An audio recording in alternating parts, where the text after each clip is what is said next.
Hi. Welcome to Artivio Watercolor.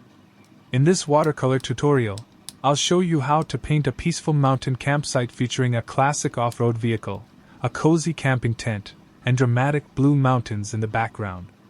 This step-by-step lesson is designed for beginner to intermediate watercolor artists who want to improve their landscape painting skills while learning how to create atmosphere, depth, and vibrant color harmony.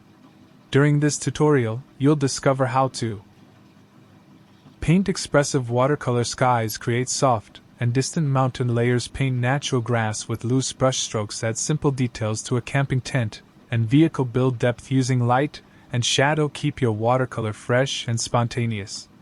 Whether you're painting for relaxation or developing your watercolor techniques, I hope this lesson inspires you to enjoy the beauty of nature through art. If you enjoyed this tutorial, please like, subscribe, and leave a comment telling me what watercolor subject you'd like to see next. Thank you for painting with Artivio. Artist Palette, new watercolor tutorials every week.